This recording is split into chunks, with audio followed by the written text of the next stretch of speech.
another update on the recovery and sometime rescue efforts. They're continuing in the wake of the strongest set of tornadoes that we have ever seen in Kentucky, and what we believe will probably be one of the most devastating tornado events in U.S. history. If there's good news, it's that our death count has not gone up since yesterday, and that is good news. We're currently at 74 Kentuckians that we've lost. Again, each one a child of God, irreplaceable in their community. 21 in Graves County, 8 from that candle factory, 13 from other locations, 17 in Hopkins County, 15 in Warren, 11 in Muhlenberg, 4 in Caldwell, 2 in Marshall. There's been a question about 73 versus 74. The emergency management director there reports 2 in Marshall, and 1 in Franklin, Fulton, Lyon, and Taylor counties. 8 are unidentified or their name has not yet been released. The age range has gotten even harder. It ranges now from 2 months to 98 years of the Kentuckians that we have lost, some not even getting an opportunity to experience this life. 12 of the 74 are children, and there are unquestionably more than 100 people that are still unaccounted for, but multiple local and federal search and rescue missions continue. Utility companies continuing to restore power and repair water outages. A boil water advisory remains in effect for several area counties. 3 systems are currently not operational, and 11 systems currently have limited operations. Damage assessments are ongoing, and major work continues to remove debris from roadways and to restore or replace damaged traffic signals. But I tell you what, it feels pretty good to not just be pushing this stuff out of the way, but to be loading it up and taking it out of town. There's something therapeutic about taking that chaos and destruction and death and getting it out of some of those areas. Blood donations are still needed. In response to requests from community for blood donation information, the Red Cross has provided more than 40 blood products to hospitals in Kentucky. Red Cross remains in touch with hospital partners, but look up where you can go to donate blood. I think at the end of this week, we're going to be holding a blood drive here in the Capitol. I think we're going to try to do it with the legislative branch, who is planning one as well. We're all in this together, so we'll join theirs. They can join ours. Doesn't matter. But if you're looking for something to do today, because they probably can't take any more volunteers on the ground, go give blood. I'm going to personally give blood at that blood drive. I think it is this Friday. All right. So as of yesterday evening, the volunteer cadaver dogs have not indicated anything additional in the debris at the candle factory. The owners believe that they have located everyone. We hope that is true. The level of debris could be impacting the canines, but we certainly hope that our miracle, our prayers were answered, and that it's just 8 that are ultimately lost there.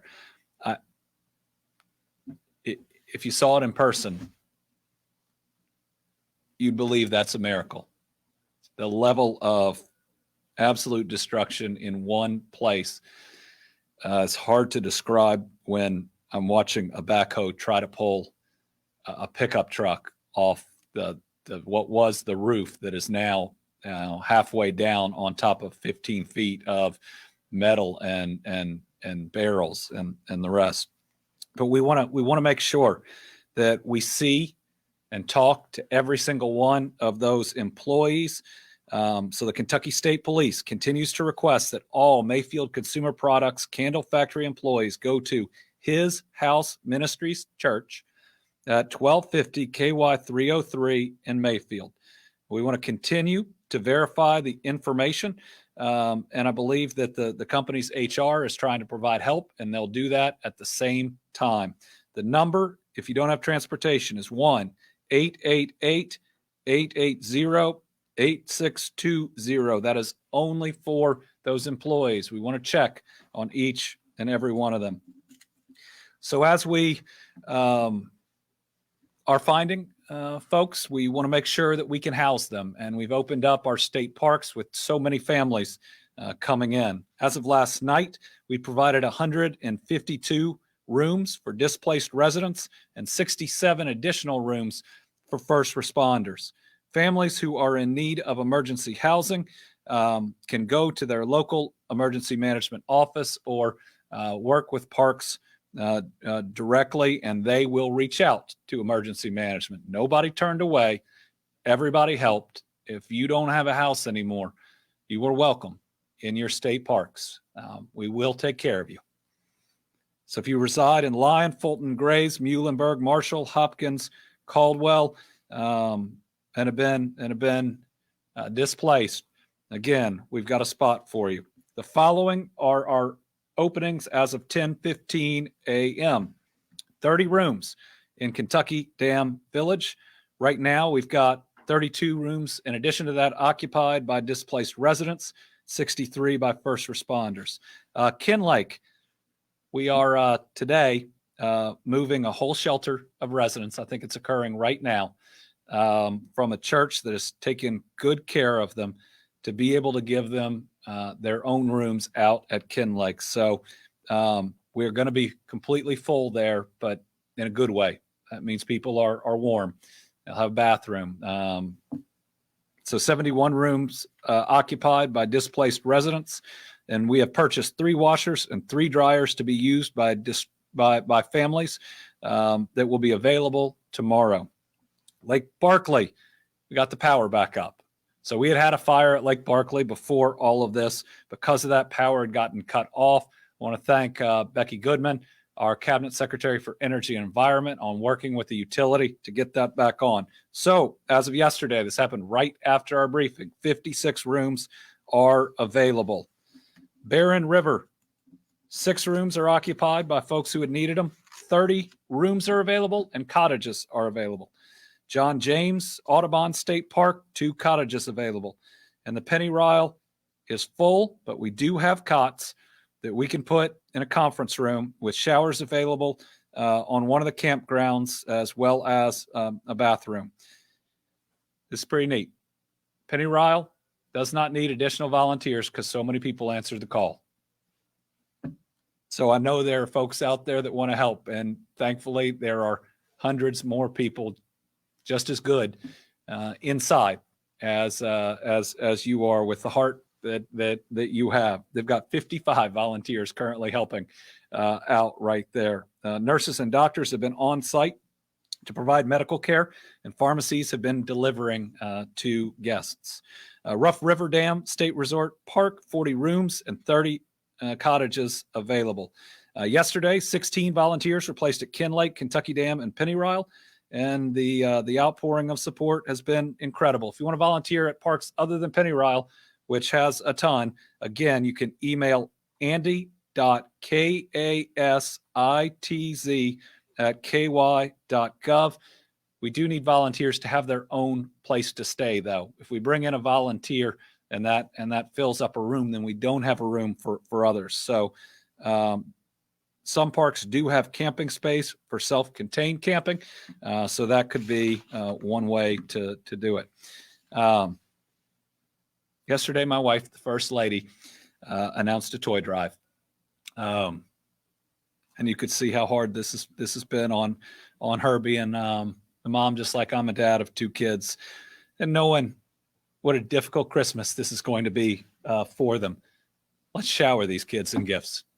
I mean, if the outpouring of support we have seen thus far applies to this, those parents are going to have a hard time next year after kids see what's coming in this year. Ages in need, infants to teens, eligible items, just about anything but clothing. Visa, MasterCard gifts, $25. It's got to be that denomination. We want to make sure that we can be equitable out there. We're accepting donations the 14th through the 18th. Got to get it to them before. Do not wrap them. We want the parents to maybe be able to do some special things with them. I don't know who's watching, so that's how I'll talk about it, as well as opportunities to know and get the gifts out by ages. Update from the Transportation Cabinet, who has been phenomenal. Transportation Cabinet plus the Division of Forestry are working their tails off. Their people are incredibly motivated. I've gotten only positive responses from our locals. And I've been in touch with Graves County Judge this morning, last night. We're staying in pretty constant contact. Muhlenberg yesterday. I'm going to be traveling to Muhlenberg when we are done here today, along with my uncle who lost family members there. Also been talking to judge in Dawson Springs, judge in Hopkins County, helping in Dawson Springs. So there is continuous communication going on, both directly with me and through our cabinets like transportation. So KYTC, the Division of Driver's Licensing, plans to set up temporary stations to give replacement license. If you lost everything, you lost your driver's license. They're going to be doing state IDs in Mayfield and Dawson Springs. When we have a location for those, we will put that out, but that's coming. You can get your driver's license replaced. Graves County Clerk's equipment for vehicle titling and registration has been recovered, and we are testing it. It'll be reinstalled by our Transportation Cabinet's IT staff and the Commonwealth Office of Technology, again, once we have a temporary location. As a stopgag, if you are a Graves County resident and you need auto titling and registration, you can go to a neighboring county clerk's office temporarily, and they are going to help you out until we can get full service restored. You know, we talked about some of these yesterday, DCBS and the rest. I mean, every government function that came from a building in Graves County is wiped out. So we are working every single day to replace those.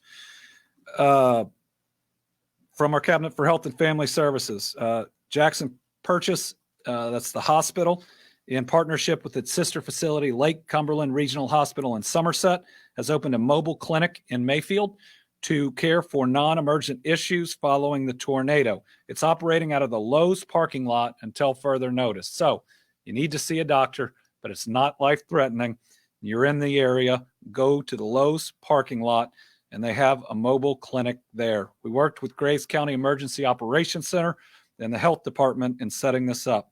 It is for local residents, first responders, and anybody else who needs medical attention. It's going to be staffed by a nurse practitioner, a registered nurse, and licensed practical nurse, and it's it's available to provide first aid, sick visits, medication refills, testing for flu, strep, and COVID-19, and it's stocked with first aid supplies and over-the-counter medication.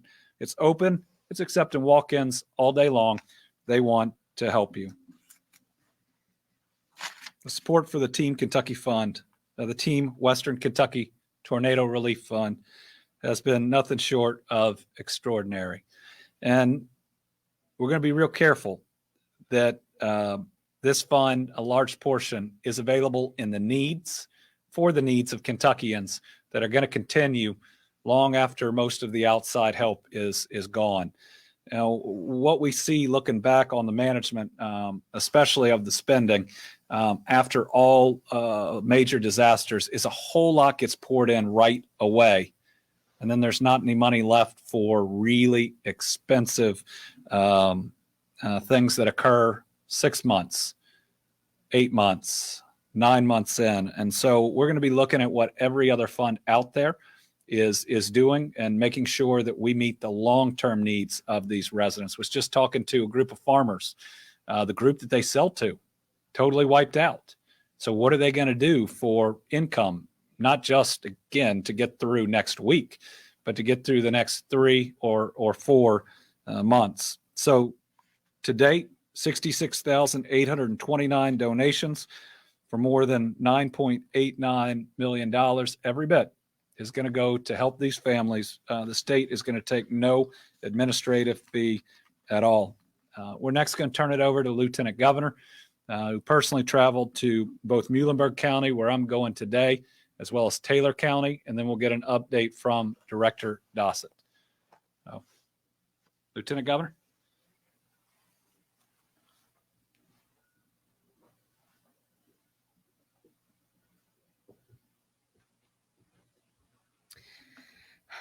Good afternoon, everybody. I wanted to give a brief kind of update about what is going on the ground and what this looks like for so many of our Kentucky families right now. I have the governor and I have tried to divide and conquer in a way that would make sure that we could have access to all the different areas there that were in so much need to be able to cover the most ground that we could in the least amount of time. And so I started my damage surveillance in Ohio County. And I think we have a few pictures here of our time on the ground in Ohio County. I was joined by several good folks. We have Representative Scott Lewis and Suzanne Miles were able to join me there. I was able to have a great conversation with emergency management and Judge Johnson in Ohio County. They took me through some of the most damaged areas. There's Judge Johnson right there, and showed me what they needed and what kind of damage they were looking at. I think next up is the first responders and some of the folks who joined us on that tour through the county to see some of the most damaged areas. And I have to tell you, the level of tree removal and debris removal from the roads that had already happened. I don't even really know how it was physically possible, but they said that they had people coming in shifts. So the work never stopped and folks were able to rest in the process. But the amount of debris that had been cleared from the roads that made it possible for our first responders and emergency management to get to where they needed to was certainly remarkable. Next, I went over to Muhlenberg County and was joined by, I believe it's Superintendent Davis was there. There he is, and Sheriff in the community, and Judge McGehee was with me as well. They took me all through the damaged areas to see exactly what was going on firsthand on the ground. And in Bremen, in the city of Bremen. They shared with me that there are about 300 people who live in the city limits. And we're talking about a county that suffered the loss of 11 people. And so these are people that they know, they are related to, they go to church and school with. I doubt that there were many people who didn't know or were related to someone who suffered a loss. Next up, this is one of them. The pictures don't do it justice. But what I want you all to understand, go back one to the school. This is me at the Bremen Elementary School with some of our folks. And what's so remarkable to me about that, we're hearing stories about support coming in from all across Kentucky, all across the country, and it's amazing. That was the next day. So all of those supplies, coats, shoes, that's half of the gym, by the way. So you can't even see the other half in this image. That's stuff that people from that community that didn't suffer such significant loss immediately came together to bring to folks who they knew had lost everything and lost so many things, and they were in such need. And that is directly from that community. So it's pretty amazing. Pretty amazing. Also, I went to Taylor County, and obviously Taylor County is not far west Kentucky. And so when you think about how far in this storm came and the damage that it did, we're there with emergency management, the magistrate and the judge there in Taylor County. They took me through to see some of the damage. 70 homes in Taylor County, as far in as Campbellsville in the state, were destroyed. And we're talking really rural areas. So this is the work that was going on in the community almost immediately. And you can see the installation of power lines. You see the fence lines here that are really in some rubble. And I tell you, there's a story from Taylor County that just, it moved me. And Governor, when you talk about the ag component of this, especially in West Kentucky, it is the damage is immediate, but the rebuilding is going to be long-term. There's a gentleman in Taylor County right on that road And I met his wife. I couldn't meet him because he had that morning to take 40 head of cattle, all of the cattle that he had, to the Springfield stockyards to sell them because all of his fence lines were gone. The roof had been pulled off of his barn. All of his grain had been exposed. The feed had been exposed. And so he had nothing to feed the cattle with and couldn't even be certain that he could keep them enclosed. And so he literally loaded up 40 of all 40, took them to Springfield to sell them. His wife is telling me the story on the side of the road where she's doing all of the work. It's freezing outside. She's sweating and crying. And the trauma was so raw in that moment that it was hard to imagine. She told me that as soon as the storm passed, her husband, who was the one that was off selling cattle, went next door, and their neighbors were in their basement. The house had collapsed in on top of them. And this gentleman literally pulled people out from under the rubble and saved their lives. Went down to the next neighbor's house. And for you from rural Kentucky, neighbors are not close. We've got space between us. And he went down to the next house and yelled for his neighbors. Same thing had happened. The house had caved in on them. Their houses are destroyed. And he heard his neighbor say, "We're down here. Please don't leave us." And he didn't. And he was able to clear enough rubble on his own and pull these folks out and save their lives. And as his wife is telling me this story, she's talking so fast and it's just all so new. And she's still, you can tell, in so much shock. And she mentioned a bus. And I said, what are you talking about, a bus? And she pointed up to the house and she said, "Well, now the school bus is behind the house. My husband is the bus driver for the school system." And it was in that moment that you realize that it's our everyday heroes that are stepping up, that they do God's work every day. But man, they are the angels that show up when we need them, Governor. And everybody from our local officials to neighbors, they don't need a title. They're helping their neighbors. Our local officials are right in the middle of it, helping people. The governor's leadership has been swift and compassionate, and the president's as well. And I'm just grateful that this is what you want to see from your neighbors, from your elected officials, when people that you know and love are hurting. And so as devastating as this damage is, and all of the images that we see coming out of this, man, the stories of neighbors helping neighbors and of people across Kentucky coming together to support each other, it's remarkable. It is absolutely remarkable. And I want to thank the First Lady for the toy drive. You all know we're all parents first, and think about my little girl and her Christmas, and want to make sure that all of those little kids in Western Kentucky who have been through a traumatic experience have a ray of hope. And so thank you and the First Lady for putting that together. But look for the helpers as we dig through this damage and recover and rebuild. We've got folks all around us who are doing God's work, and they're compassionate, and we're very lucky. So thank you, Governor. All right, so next up we have Director Dossett. I haven't mentioned that it wasn't a week ago that I had him here as our Team Kentucky All-Star, retiring after decades, sorry to do that to you, of service, instrumental in responding to COVID, to floods, to record ice storms. And that was just the last 2 years. Today, Director Dossett notified me that he's agreed to stay on long enough to get us on the right path. Now, listen, this man has done his duty for Kentucky, and we would have fully understood if he'd kept his original retirement date.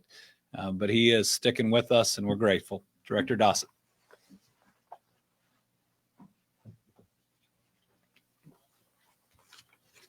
Thank you, Governor, and thank you for your confidence in our team. I'll be very frank with you. During my entire career, I have been with teams, and we run to the fight, and we're in it to win this one. So I'm staying till we reach steady state. So a quick update, and I'll start with the power again. The power numbers are 18,500. We're making extraordinary progress for damage this significant across our Commonwealth. Now, that does not include Mayfield's electric. That is just, it doesn't exist. So that will take weeks and months to rebuild. But overall, across the state, we're looking at really good numbers. And thanks to all the crews that were on the ground immediately, and to all the mutual aid crews that came in from other states. And talking about mutual aid, we will today post missions through EMAC, the Emergency Management Assistant Compact, where we will bring in crews from other states to help us in our EOC and to help manage some of the response out in the counties. So the good news is the electric utilities have restored 10,000 customers last night, mainly through TVA restoring power to Pennyrile and Warren RECC. The governor's been very helpful in watching that. A note of managing expectations. There is a difference between restoration and recovery. Restoration means we get things up where we can connect to a house and turn the power on. Recovery is a very different animal. Restoration is a temporary installation or something that gets customers back in service, and that's the need. Obviously, we're here during the winter months. It's cold outside in normal operations. So it's very different than recovery, and we ask you and all of our citizens to be patient as they go through that. First slide, please, James. This is just a picture of the swath of damage, and we've talked about this before. It is approximately, by National Weather Service's estimates, it's approximately 227 miles long, 200 plus as it enters Kentucky. These dots here are just the very first capture of 5,000 points of damage. And that was the immediate review for damage assessment. And that helped us part and parcel in getting the immediate emergency declaration that the governor asked for, and then the expedited declaration. So what you're going to see is a significant influx. Next slide, please. FEMA is on the ground, and they're on the ground in record force. We have 200 in our state EOC. There's another 100 on the way, and then there's another 200 in progress. So we're going to look at overall, and these are not just FEMA. These are our cabinet responders. These are trained personnel that are going to assist us. The bottom line is the recovery has started. It is long in duration, but I'd just like to highlight some of the things that are occurring right now. These are ways that we're asking our victims and those that are out with no home, but able to register. You can do it online, or you can call the FEMA number. So we'll leave that one up as I'm talking about some of the support. So the key here is the short and the long-term FEMA recovery teams are here. We are beginning to draft that plan, and it will be massive. We're talking about thousands of homes that no longer exist. They're just off the face of those counties. And then probably many, many, many more that are damaged to a point where they are barely inhabitable, but they have to be repaired right away. We have at this point begun the blue tarp process, and we'll be in counties in the next several days with teams that will be assisting our counties in tarping some of the houses that can be restored. Obviously, many of those cannot be. We're in the process of assessing debris removal, which is a Herculean task. The damage from these tornadoes, as you've seen in some of the media, and I will paraphrase from the governor and the lieutenant governor, pictures and video do not do it justice. Being on the ground will take your breath away. It is simply indescribable in some places. So the debris removal mission is large. Today, as of 11 a.m., FEMA's disaster survivor assistance teams are on the ground in Mayfield, and they'll be going to Dawson Springs immediately after that. These are teams that will walk through and register folks via iPad and get them into the system immediately. We already have 1,800 families that have registered in the system, and that's just a small portion of what we expect. So you can see the ways we encourage you to get the word out as many times as possible. We have 2 FEMA incident management teams that are assisting with federal coordination efforts, and it's massive. It is just not FEMA that's in town. All of our allied and associated federal teams work under the FEMA umbrella and ultimately under the KYM umbrella. We sit over the top of all of it.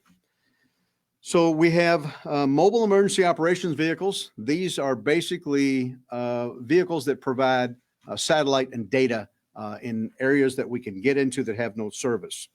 We have 4 FEMA urban search and rescue teams. As you can see, the main objective initially was the candle factory. That actually ended in a very positive resolution and saving a lot of lives that we thought were in jeopardy.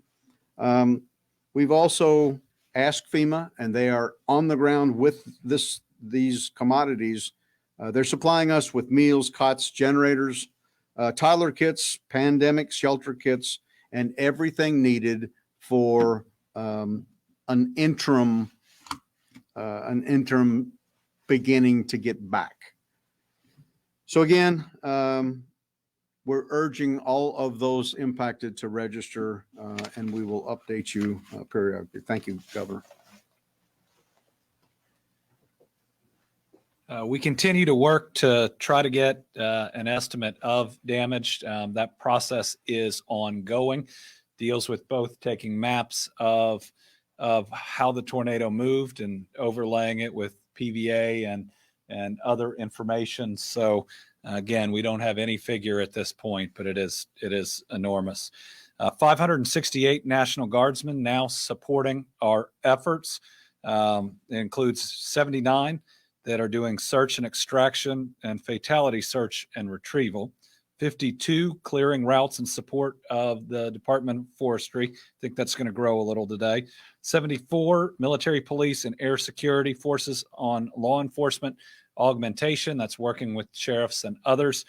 You want to boost up your law enforcement in towns that don't have any power, where you could have otherwise have looters. We're not going to let that happen. 111 service members on traffic control points, which has been really important, whether that's down lines or otherwise unsafe areas. And with that, I just say, everybody take care of yourselves. I know I've been pretty raw. I finally got sleep, real sleep for the first time last night. It does a lot of good. I'm going to carve out just a little bit of time later this afternoon after being in Muhlenberg County to spend with my kids. Haven't been able to do that in 3 days. Just spend a couple hours actually trying to be present for them, especially if you've been in these areas or if you've been assisting. Take the time you need to try to help yourself too.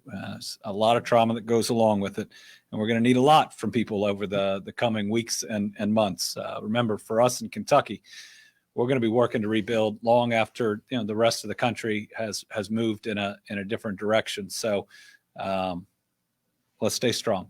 All right, moving on to questions. Carolina, you want to start us? Yeah, Governor, there are reports coming out of some of the employees at the candle factory, whatnot, saying that they wanted to leave. They were threatened with being fired if they did leave. Is this something that you guys are going to be looking at? And is it potentially time for Kentucky companies to revisit some tornado protocols?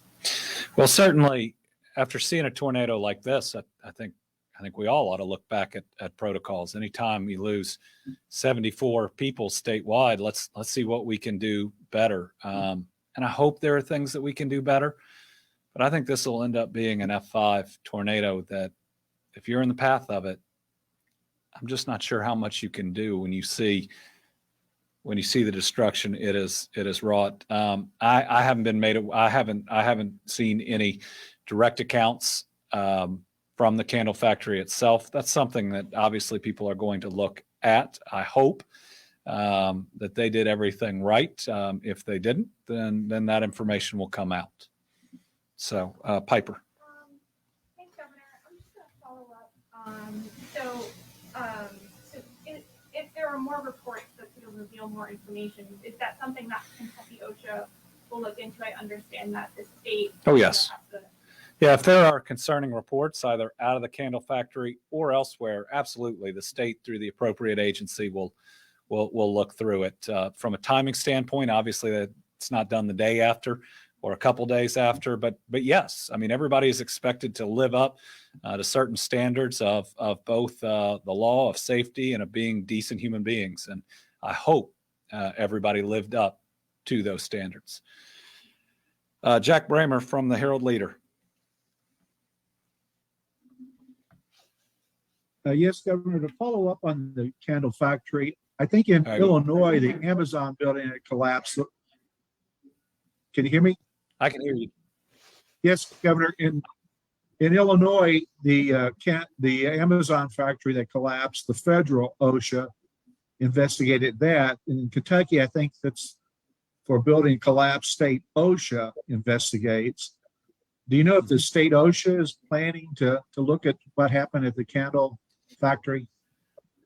So state OSHA looks at all fatalities that occur in a workplace. So there will be a level of review that will take months. I saw that report earlier. So we do that as a matter of course. And so, yes, you can expect a state agency to be taking a look. Now, we do this in all of them. So it shouldn't suggest that there was any wrongdoing, but what it should give people confidence in is that we'll get to the bottom of what happened, and once the investigation is complete, to be transparent about it. Tom Latek from Kentucky Today. Good afternoon, Governor. Two quickies. First of all, any news on your expanded request for the major disaster declaration? And secondly, is there any fear down the road of possible illnesses for those at the candle factory employees and rescuers?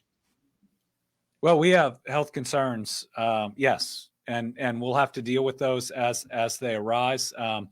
I know that the rescuers on site were seeking, and I mean, First Light, I was there with them, working with them to try to get a list of all the chemicals and everything that was in or around that facility. But yes, we're going to worry about everybody's health going forward. Do we have an update?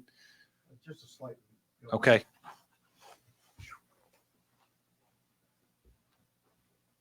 So thank you for the question. And again, managing expectations, the way this works.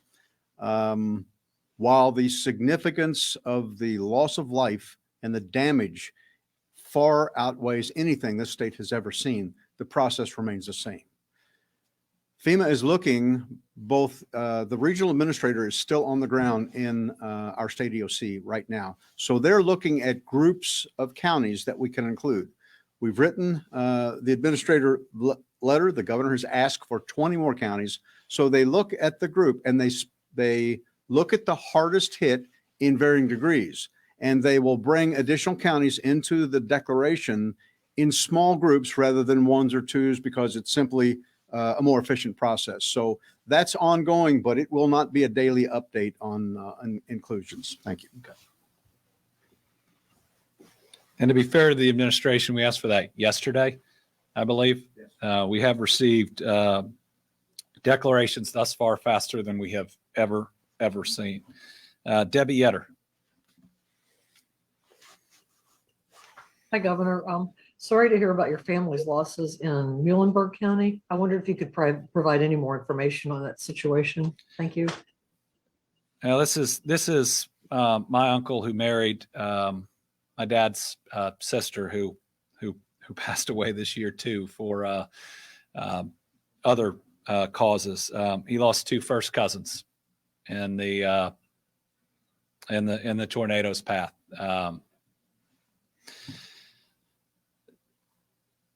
It doesn't seem right how life can hit some people in certain years. he's actually going to go with me to Muhlenberg today to see his family. His brother is okay, thankfully, and as well as other family members. It's hard, especially in that town. So many different people related. So we're going to be there today. Justin Mason.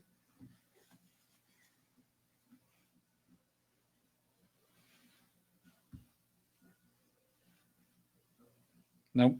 Okay. Bria Jones. Hi, Governor. Again, so sorry for the losses that you're experiencing. Can you give us an idea of, you were talking about earlier about the process of clearing out the debris that the tornado has caused. Where's all of that gonna end up going? You know, there's not a lot of space out in Western Kentucky right now for that stuff to go. So how are we transporting those debris out, and where are we gonna end up putting them? And then just to clarify with the candle factory, so either everyone's been found or been accounted for, or are there still people that were there that night that we don't know about what happened to them? So where we are with the candle factory is that the owners have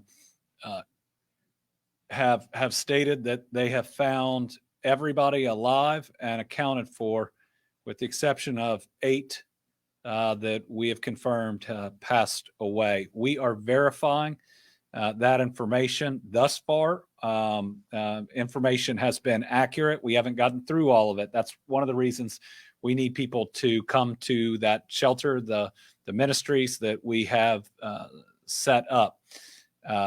So that plus the fact that the canines haven't indicated any other bodies gives us hope that that information is accurate. But thus far, all of our checking also gives us more hope and more confidence that it is. As far as debris removal, there are a number of different options. They're working with our Energy and Environment Cabinet on it. In a disaster like this, you're allowed to reopen certain landfills to move out debris, but it really is a county by county situation. But there are, I don't want to call them emergency powers, they're emergency procedures that are in place that give you a little extra latitude while still trying to to do it as well as possible, is to get this stuff up and to get it moved. Karen Czar. Good afternoon, Governor. Hello, Virginia. As well, condolences to your family and really everyone in Western Kentucky. I have one question for you and one for Director Dossett. For you, are we still in a rescue and recovery mission? Has that shifted at all? And for Director Dossett, he said earlier that he will stay until we reach steady state. Director Dossett, you've seen a lot over the years. What does steady state mean? And what do you anticipate will be the timeline? Thank you. That second one's a good question. You're gonna nail down the continued months for his employment. I appreciate that. We still definitely are in rescue and recovery. We have people missing. I still expect that we will find at least some more bodies. There is just so much destruction. I hope that that's not the case, but it's still an expectation, and we could still lose people to injuries like we did that baby in Hopkins County. You want to know how mean this thing is? I mean, the community rejoiced to find this child that I believe had even gotten sucked up in the tornado, being what seemed like okay, to only lose the child, a day and a half after. It's just mean. So yes, still in rescue and recovery, but that doesn't mean that we are not starting the process of clearing out, cleaning up, and then rebuilding. Director Dawson.